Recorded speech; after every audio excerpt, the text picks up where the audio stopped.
بسم اللہ الرحمن الرحیم۔ آج ہم جس موضوع پر بات کرنے والے ہیں یہ کوئی عام برائی نہیں، بلکہ یہ وہ زہر ہے جو انسان کی عقل، انسان کا ایمان، انسان کا گھر، انسان کا تشخص، یہاں تک کہ انسان کے آخرت کو بھی جلا کر راکھ کر دیتا ہے، اور وہ زہر ہے نشہ، جو آج ہمارے ہر نوجوان میں تقریباً موجود ہے۔ یہ نشہ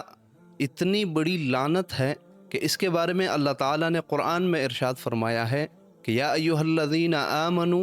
انما الخمر والمیسر رجس من عمل الشیطان فاجتنبوہ، کہ اے ایمان والو، یہ نشہ اور جوا، یہ دونوں چیزیں گندگی ہے اور یہ شیطان کا عمل ہے، فاجتنبوہ، بس تم لوگ اس سے بچو۔ آج اگر ہم دیکھیں ہمارے نوجوانوں میں یہ نشہ بہت بڑھتا جا رہا ہے، اور اس کی وجہ سے ہمارا نوجوان ضائع ہو رہا ہے، حالانکہ یہی نشہ ہے جو ایک ایماندار آدمی کو بے ایمانی پر مجبور کر دیتا ہے۔ یہی نشہ ہے جو ایک نمازی کو نماز چھڑا دیتی ہے، یہاں تک کہ اس کو مسجد کا راستہ بلا دیتی ہے، اور اگر کبھی وہ مسجد میں جائے بھی تو وہ نماز پڑھنے پر نہیں جاتا، وہاں جا کے یا تو چوری کرے گا، یا تو کسی کی جوتی اٹھائے گا، یا مسجد کی کوئی چیز چوری کرنے جائے گا، حالانکہ یہی انسان پہلے نماز پڑھنے مسجد جایا کرتا تھا۔ اتنی بڑی لعنت، اس لعنت کی وجہ سے ہمارے بہت سے کارآمد لوگ، بہت سے معزز لوگ بے عزت ہو چکے، بیکار ہو چکے۔ یہی نشہ ہے جو ایک سچے کو جھوٹا بنا دیتی ہے، یہی نشہ ہے جو انسان کو سڑک پہ لا کے بٹھا دیتی ہے۔ بہت سارے ایسے معززین دیکھے ہیں ہم نے جو بالکل برباد ہو چکے اس نشے کی وجہ سے۔ اور یہ نشہ کیسے ہماری زندگیوں میں آتا ہے؟ ہر بندہ نشے کو بہت برا دیکھتا ہے اور بہت برا محسوس کرتا ہے، لیکن کیا ہم نے کبھی اس سے بچنے کی کوشش کی؟ یہ ہماری زندگیوں میں برے دوستوں کی وجہ سے آتا ہے۔ جب بھی کسی نشئی سے سنا ہے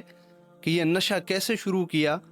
تو وہ یہی کہے گا کہ میرا ایک دوست تھا اور اس نے کہا کہ ایک کش لگا لے یا ایک چسکی لگا لے، اور اس کی وجہ سے مجھے یہ لت پڑ گئی۔ آج ہم نشے کو کچھ نہیں سمجھتے، ہمارا نوجوان نسوار کو نشہ نہیں سمجھتا، ہمارا نوجوان سگریٹ کو نشہ نہیں سمجھتا، حالانکہ یاد رکھیں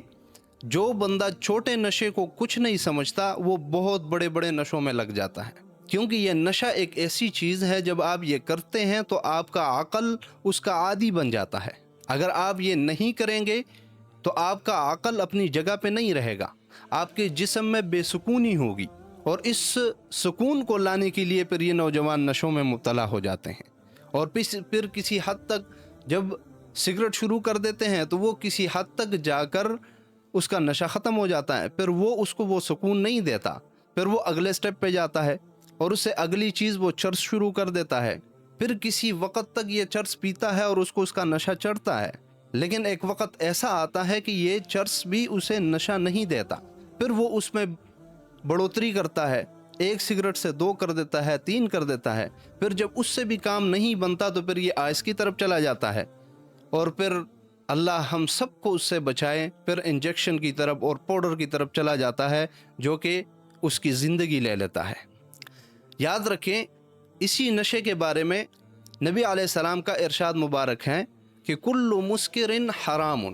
کہ ہر نشہ آور چیز حرام ہے۔ ایک اور روایت میں نبی علیہ السلام ارشاد فرماتے ہیں کہ الخمر ام الخبائث، یہ نشہ جو ہے، شراب جو ہے، یہ تمام خباثتوں کی ماں ہے۔ مطلب اس کے بعد جو بندہ نشئی بن جاتا ہے وہ دنیا کا کرمنل بن جاتا ہے، وہی نشئی ہوگا جو چوریاں بھی کرے گا،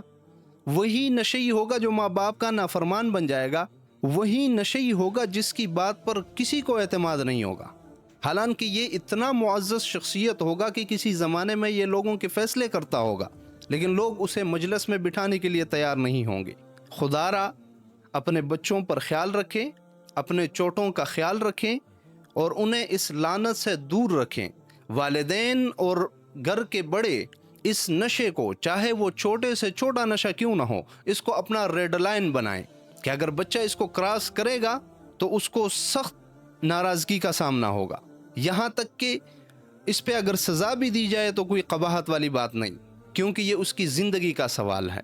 اس کے فیوچر کا سوال ہے۔ آج ہمارا نوجوان اسی وجہ سے ضائع ہو رہا ہے، حالانکہ یہی نوجوان تھا کہ جس نے آگے بڑھ کے اس ملک کا نام روشن کرنا تھا، جس نے اسلام پورے دنیا میں پہنچانا تھا، جس نے کفر کو گھٹنے ٹکوانے تھے، لیکن آج وہ خود در در 10 روپے مانگ رہا ہے اپنے نشے کے لیے۔ خدا را اپنی عزتوں کو بچائیں، اپنے ایمان کو بچائیں اور اپنے آپ کو بچائیں اور اپنے آپ کو پہچانیں اور اپنے رب کو پہچانیں۔ انشاءاللہ وہ دن دور نہیں کہ آپ کامیابیاں جو ہے وہ آپ کے قدم چومیں گی۔ اگر کوئی اس لت میں، اس مصیبت میں مبتلا ہے، کسی کو نشے کی لت لگ چکی ہے، تو آج بھی وہ اپنے آپ کو ٹھیک کر سکتا ہے۔ آئے توبہ کریں، اللہ کے حضور روئیں، اللہ سے مانگے، اس کی پناہ مانگے اللہ سے، اور اپنے برے دوستوں کو چھوڑیں اور برے صحبتوں کو چھوڑیں۔ سب سے بڑی چیز جو نشہ دلانے والی چیز ہے وہ بری صحبت ہے۔ اگر ہم اپنی صحبت ٹھیک کر لیں، اولیاء کے صحبت میں بیٹھیں، مساجد کو زیادہ سے زیادہ وقت دیں، قرآن کی تلاوت کریں، تو انشاءاللہ اس مصیبت سے اللہ ہماری جان چھڑا دے گا۔